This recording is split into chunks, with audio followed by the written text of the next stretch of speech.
Adrian helps our next veteran, Ralph, get beyond a traumatic memory in a matter of minutes. He also has a past problem with cocaine, but has been drug-free for almost a year. After Adrian completes her part, I teach him how to neutralize all addictive cravings by using his desire for a cigarette. You mentioned to me that you went over a cliff in a Jeep, was it? Yeah. If you bring that up into your mind, Ralph, can you get intense reliving that? Yeah. Okay. Tell me about that. Tell me a little bit about the story, and then I'm going to stop you. I don't want to cause you any pain because this process is really pain-free. But I want to have you get into it so that we can again measure the success of it. So tell me about what happened. We were on maneuvers, and the maneuvers were ending, and we had to rendezvous on the beach to board a ship to go back to Okinawa. The field mechanics had tried to fix the brakes on this Jeep. I was in a 106 recoilless rifle platoon, and they had a 106 recoilless rifle mounted on top of the Jeep. I told the lieutenant that the brakes hadn't been fixed and we had no brakes on the vehicle. He told me that we had to get to the beach anyway. I said, sir, you going to give me an order to drive this Jeep? He said, yes, that's an order. So he and I got in there. He was riding the passenger seat, had a gunner on the back. Going down a dirt road, had about a 90-degree left turn. As I went into the turn with that 106 rifle on top of the Jeep was top heavy and it began to slide. Stop right there. On an intensity of a 0 to 10, how intense does that make you? How anxious? About 7. A 7. Okay, I'd like to work on that. So what we're working on now is you first realizing that something was going wrong. Yeah. Am I correct? I'd like you to rub that sore spot. Can you find that? Right in here. Did you get it? Yeah. All right, rub that, and while you're rubbing that, say, I accept myself even though I have this anxiety. I accept myself even though I have this anxiety. Baby finger, collarbone. Okay, let's stop. Has that anxiety, think about, you're just realizing that something's wrong, and you can feel it going top heavy. What's the anxiety? If it was a 7 before, what is it now? It's reduced. Down to? I can talk about this without anxiety. Without any anxiety? It's reduced very much. Is it to a 0? Not quite to a 0. All right, I'm going to do some more work on it. Have your eyes open, and baby finger, and collarbone. Okay. Is there anything there now? That's good. Any anxiety? No, you're laughing about it. No, is there... This is amazing. Okay, do you... Tell me... Excuse me. Okay. I get a calming effect that runs through my body when I do this. Do you? Yeah. Good. So you get a calming effect in the rest of your body. All right, let's go back to the... Tell me again, you're realizing... Let's pick the story up from there. Well, the Jeep started sliding to the side of the road, and as it went to the side of the road, it hit a tree, bounced off the tree, and over into the air, over this cliff. Let's stop there. Does that do? Is there any? It doesn't do anything. Okay, go ahead. This is really cool. Usually I talk about this. I tighten up in my stomach. And you're not feeling any of that now? I'm Good. not. Wonderful. Anyway, we were flying through the air. And the Jeep landed about the distance that we're sitting right now from landing on top of me. But I was buried in dirt. Think about that. Does that do anything to you? It doesn't do anything. All right, go ahead. This whole experience doesn't do anything now. Is this the first time you've been able to talk about it then and not without getting kind of uptight about it? Okay, good. Yeah. I have a problem with my left shoulder. Sometimes I talk about it, the shoulder acts up, but I'm not feeling anything here. Great. At any rate, this captain ran up to me and stuck his hand in my mouth and pulled the dirt out. Let's stop it from strangling to death. And then I was netted back to the hospital. But they thought the back was broken, and he gave me morphine right away for the pain. And I remember I was very afraid about my back being broken, but it wasn't. Mm-hmm. Yeah. Okay, so now you got through that story. Yeah. And We talked about the feeling, the Jeep, you realized it was going to go out of control, started sliding on you, you go over and the Jeep narrowly hits you, lands just a few, sounds like a foot from you or something. About a foot, yeah. Yeah, and you're still okay with that? Yeah. Okay. Yeah. So, wonderful. You're able to get through this. Chances are, if that's caused you any anxiety, that won't come up again. Chances are that issue is not going to come up again. And indeed, in retelling the story for someone, if you chose to do that, chances are we've gotten it. But you'll be the best test for that. Well, I normally don't tell the story because it's not a big experience, but for me it's a big experience because it makes me feel very uptight, and I distinctly get pain in my left shoulder when I start talking about this story. I don't feel anything over here right now. Good. Ralph then left with instructions to come back and see us when he was climbing the wall for a cigarette. We wanted his craving to be very high so we could demonstrate the power of these techniques when applied to addictive cravings.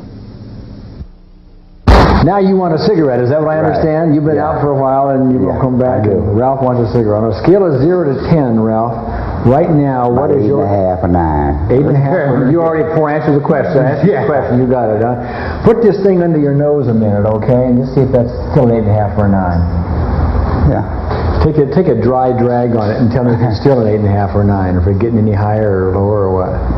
It's not getting any lower. Okay. Is it getting any higher? No.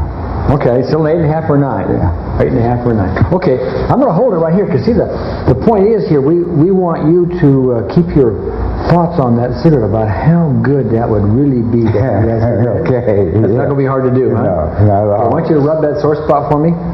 Okay. And say, I accept myself even though I crave that cigarette. I accept myself even though I crave a cigarette. Again. I accept myself even though I crave a cigarette. Again.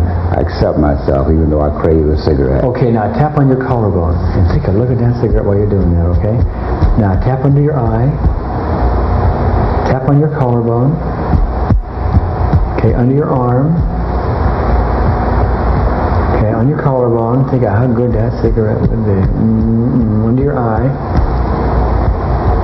Okay, now stop there a second. Let's just take a little reading here. Are you still at 8.5 or a 9? No. What would you call it? What would you call your desire level right now? About 5. Okay, tap the gamut spot on the back of your hand. Okay, a little more rapidly. There you go. Okay. Now look at this cigarette. Okay.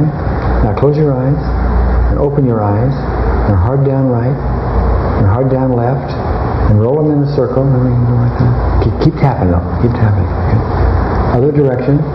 Okay. Happy birthday.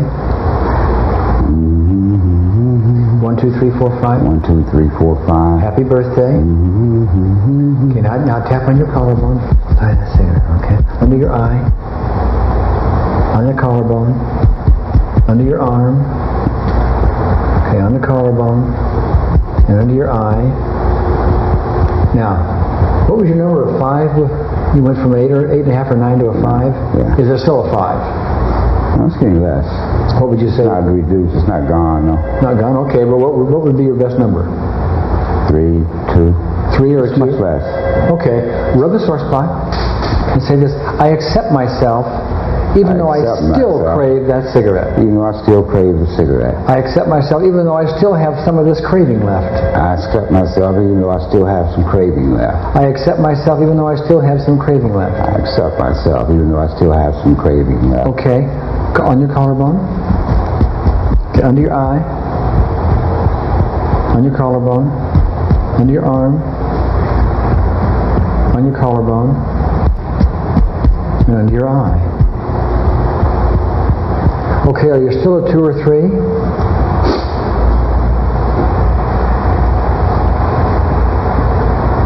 No, not really. Well, on a scale of 0 to 10, how desirous are you right now of having that cigarette? I could do without it. Okay. Does that mean I still have a little urge for a cigarette, but nothing like when I came in here. Okay, I understand that, but is it, and I know you can't give an exact number, but is it like a 1 or a 2 or a 0? What would you call it? Like a 1. About a 1. Like a 1. About a 1. Yeah. Okay. Here, just hold that there. You just hold that there, okay? Because you know that's a good cigarette. Right? Put it in your nose for a minute. Put it in your nose for a minute. Tell me if that makes it more than a 1. No. Take a dry drag and tell me if that makes it more than a 1. No. Still a 1. Okay. All right. Look at me. Close your eyes. Open your eyes. Hard down right. Hard down left. Roll them in a circle. Here, just do it this way. Okay. Other direction. Okay. Happy birthday. 1, 2, 3, 4, 5. 1, 2, 3, 4, 5. Happy birthday. Okay. Tap on the collarbone. Under your eye. Collarbone. Under your arm. Collarbone. Under your eye. Okay, now take a look at that cigarette. Tell me. I like this. You like this? Yeah. Well, do you want it or not? No. I don't have a craving for a cigarette now. You don't have a craving for a No, I cigarette? don't have a craving for a cigarette. Now see, here's the beauty of this, and I want to thank you for doing this on camera, okay? This is the beauty for anybody who wants to quit smoking. Yeah. You now have a choice. Whenever you get the craving, once you memorize this process, you can do that, and you now know you can take that craving in a few moments and get it to the point where you can walk around and walk by it. Yeah. Now that doesn't mean the craving won't come back. I understand that, but I do have a choice right now. That's right. You have a choice, and you'll have a choice the next time you have a craving, and the next time, and the next time, and after a while, as you know, when you quit smoking, pretty soon the cravings don't come back because you get over the hump and off you go. All right. In the meantime, by doing this, you're also, and this is really important in this, is what you're doing is you're taking the anxiety that is really driving the reason you need to smoke the cigarette. You're reducing the anxiety way down. I mean, without the anxiety, you don't have the need for the cigarette. Yeah. Okay. How do you feel now on an anxiety level? I'm very cool. Very cool. Yeah. When you walked in here, how were you on an anxiety level? I was anticipating a cigarette. Yeah, which means on a scale of 0 to 10 for anxiety, what might you have been? About the same as the craving, about a 9. About a 9, something like that. Yeah. So what's the craving now? I don't have a craving now. Okay, but now what I want you to try to do, I want you to try to get your craving up. So let's take that, I want you to imagine that thing lit, okay? Imagine that thing lit, and I want you to put it in your mouth, and I want you to take a dry drag and inhale, you know, like you're going to inhale that, okay? Okay, and put it under your nose and smell it. Okay, try to get your desire up. I'm not going to be able to. You're not going to be able to? No. Okay. No. All right. No. Okay, now, but I do want to emphasize something. That does not mean you're over your cigarette addiction. I understand that. Okay. But it gives me a choice right now. It gives you a choice right now, and every time you have a craving, it gives you a choice right now. Yeah. Okay. That's very important to me. It's up to you. Okay. Okay. Yeah, I like that. You like that? Yeah. Okay, good. You normally smoke, right? After we do a group, we normally go outside all of us together and smoke. Yeah, right. Okay. So I went outside when I left here, figuring that would give me the craving, because I figured I could come right back in 5 minutes with a craving. But I didn't. I never got the craving to smoke. So I went to the 2 o'clock group. That's 2 to 3. Yeah. It wasn't until the end of that group, toward the end of that group, I started feeling the desire for a cigarette. Okay. All right. All right. The other thing I want to point out to you is that this is good not only for cigarettes, it's good for addictions of any kind. It's good for biting fingernails, it's good for cocaine, it's good for people who have gambling addictions, it's good for any kind of an addictive behavior, be it substance oriented or not. The same thing will work across the board.